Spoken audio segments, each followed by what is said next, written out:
Mahkamah Konstitusi memutuskan bahwa pasal 169 huruf Q Undang-Undang Nomor 7 Tahun 2017 yang meminta minimal usia capres-cawapres diturunkan dari yang awalnya 40 tahun menjadi 35 tahun inkonstitusional bersyarat. Putusan tersebut merupakan putusan nomor perkara 90 PUU _21/2023 yang diajukan oleh Almas Sakibitu REA mahasiswa UNS. MK memberikan klausul pengecualian sepanjang capres atau cawapres telah menjabat sebagai penyelenggara negara. Artinya, warga negara yang berada di bawah 40 tahun bisa maju sebagai capres dan cawapres selama memiliki pengalaman sebagai kepala daerah atau penyelenggara negara. Mengadili. 1.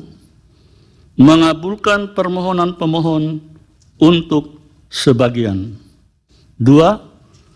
Menyatakan pasal 169 huruf Q Undang-Undang Nomor 7 Tahun 2017 tentang Pemilihan Umum Lembaran Negara Republik Indonesia tahun 2017 nomor 182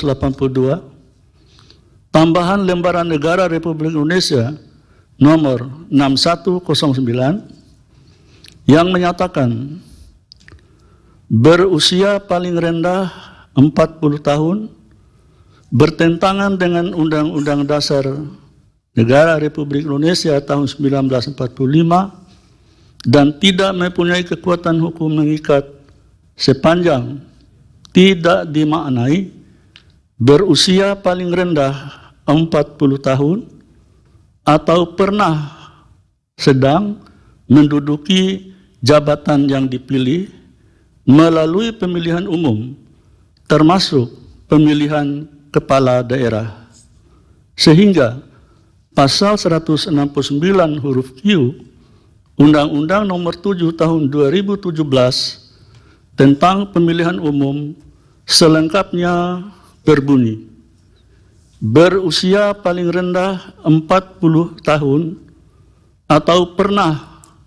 sedang menduduki jabatan yang dipilih melalui pemilihan umum termasuk pemilihan kepala daerah.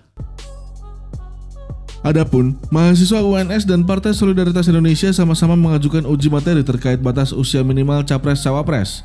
Namun, terdapat perbedaan pokok permohonan uji materi perkara nomor 90/PUU _21/2023 yang diajukan oleh mahasiswa UNS dengan yang diajukan PSI.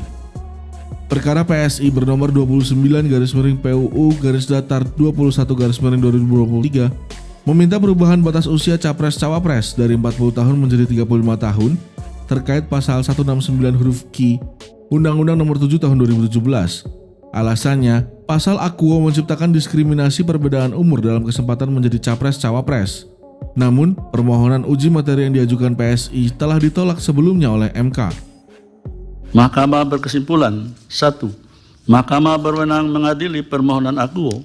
2. Para pemohon memiliki kedudukan hukum untuk mengajukan permohonan Akuo. 3. Pokok permohonan para pemohon tidak beralasan menurut hukum untuk seluruhnya. MK beralasan penentuan norma batasan usia capres-cawapres bukan kewenangan MK yang bukan pembuat undang-undang. Dalam putusan tersebut terdapat dissenting opinion atau pendapat berbeda oleh Hakim Suhartoyo dan M. Guntur Hamzah. Berdasarkan hal tersebut, menurut Mahkamah, batas minimal usia calon presiden dan calon wakil presiden yang disesuaikan dengan dinamika berbangsa dan bernegara sepenuhnya merupakan ranah pembentuk undang-undang untuk menentukannya. Oleh karena itu, dalil permohonan Akuo adalah tidak beralasan menurut hukum.